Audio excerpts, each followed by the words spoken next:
All right, spoiler alert. Wow, this knife is fantastic. Okay? Get that out of the way right now. So if you're questioning that and you have what you need, you can click off if you want. But don't do that yet. This is coming to you from Wild About Sporting Goods, who has been gracious enough to give me a discount code so you get 10% off anything from their store, not just a knife that I show here. Here is Gil's information. He's a great, great guy. So I'll put a link to his website down below as well. Go check him out. This one might ramble a little bit because there's some history behind this knife. This is actually a brand new knife that is available now from Rick Hinderer, Hinderer Knives. It is a USMC fighting utility knife. It is a what's commonly known as a KaBar. Okay, and we'll talk a little bit about that history. Okay. It's a fantastic knife. And I'm not even a fixed blade guy. We've talked about that. But yet I kind of want one of these. And I really want the Rockstead fixed blade that I did a video on recently.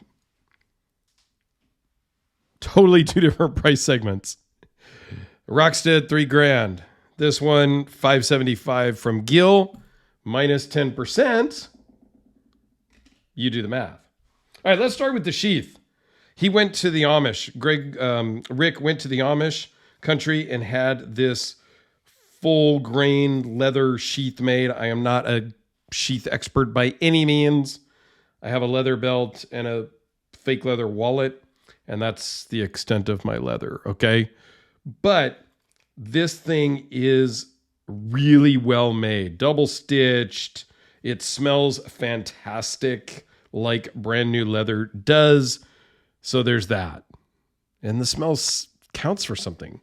But handmade United States. All right, let's just put that off to the side over there. And let's talk about this really big. This is 12 inches long overall with just a hair under 7-inch blade from the end of the quote unquote bolsters to the tip of the blade. This is the original size blade. The only thing Rick did differently was put a finger choil in here. The original ones had just kind of a little sharpening choil, I'm guessing. Full tang construction. The originals were hidden tang.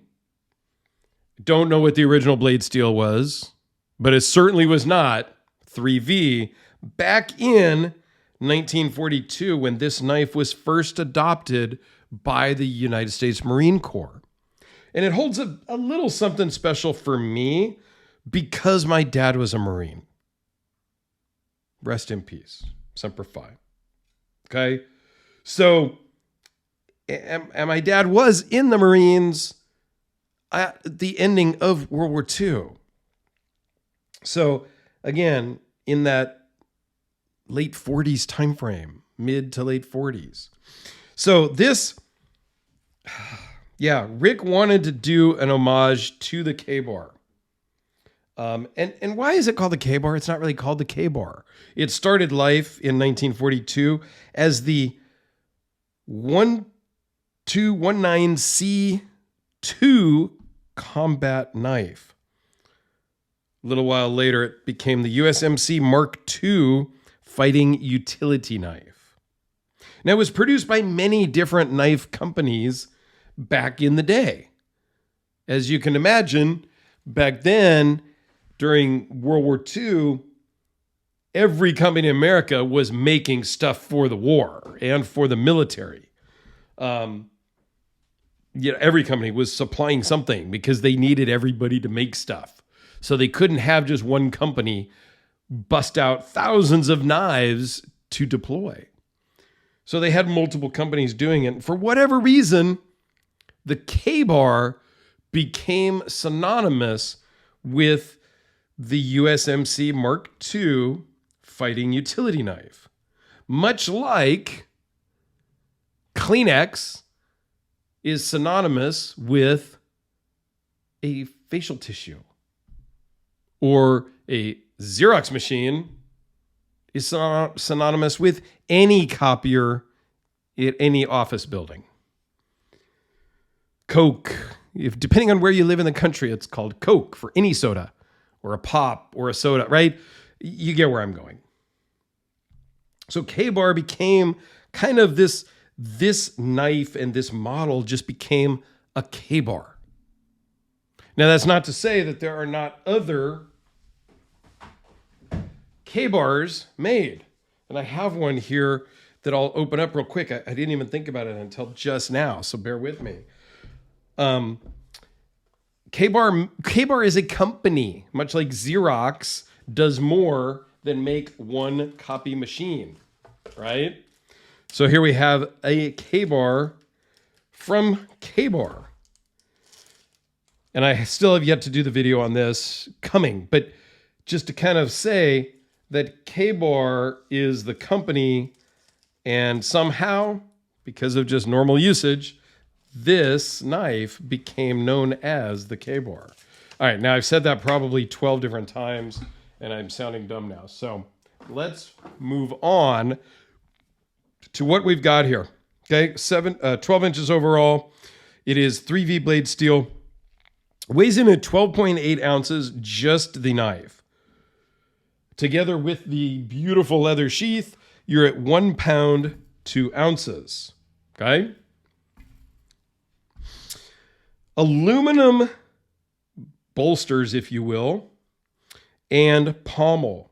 Now, Rick didn't want to do like the original one had just a thin piece of metal in here, but he wanted to incorporate that with the 3V. So this is this is integral with the blade steel. You can see it's 3V down there. Yeah, so he added to it, he enhanced it with more current technology, if you will. Hard anodized aluminum bolsters and pommel using Rick Hinderer proprietary, typical hardware that they make there in-house, all made in the United States. Black micarta, 3D CNC machined, that fits very well. Now the fit and finish up here on the bolsters and stuff, this is not seamless, but this is not a show custom, knife like we would see over here. Okay, there's really no seam in the transitions between the materials here on this custom knife. This is a production knife from Rick Hinderer, but it's still fantastic. It feels fantastic in the hand. The handle thickness at its widest is 1.06 inches, and it swoops up and down, so it really fills the swell of your hand. If anybody is looking for Christmas presents for me, just saying, hit up Gil, tell him to just ship me one. Put a little love note in there that says for you to keep or something like that. Because this is just amazing. Clip point. Nice fullers. You've got the Rick Hinderer logo and you've got the KaBar logo. Now, when Rick was designing this and thinking it up in his head, he wasn't just going to put that on there. He called up his friend, John Stitt, the CEO of KaBar, to ask if it would be okay. The story goes that KaBar enthusiastically said yes. And it turns out that it is the first time they have ever allowed or licensed another company to put their name on the knife in this manner. So it's kind of a big deal. It's a historic knife that goes back to its roots of KaBar, made with modern materials, with modern machining from a modern company. This thing is crazy sharp. It's ready to get to work on this cardboard that I have here in front of me, because that's what I've got here. I mean, that is, dude, wow. That is not quite as effortless as the Rockstead. But yeah, it is pretty damn close. This thing is crazy sharp. Obviously, there's no damage from cutting some cardboard, yada, yada. But if you are, for some of my marine friends, this is a fantastic knife. Now, other companies have made similar, right? Greg Medford made the USMC fighting flipper, and there is a USMC fighter fixed blade. But I don't know. I'm not going to say. I like this better. I had a fighting flipper before. I've done videos on that. I think I've had the fighter as I've done a video on. Maybe you can check my Medford playlist if you like. I don't remember being this enamored with any of those other knives that I've seen that are similar to this. And none of them certainly went to the effort of talking to KaBar and asking if they could do this and honor them as well. So I think this is a great knife, and I'm not a fixed blade guy, but I kind of want one. And for under $600, I think it's pretty cool. You let me know your thoughts down below, and check out my fixed blade playlist up here. I don't know what it is. There's a bunch of fixed blades that have come my way recently, and I don't know why I want some, but I do. I mean, I own a couple of fixed blades. I've talked about that before. I don't know why I own them, and I don't know why I want to own some others, but I kind of do now, and I don't know what that means.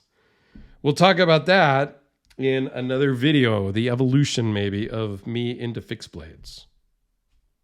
Thanks, guys.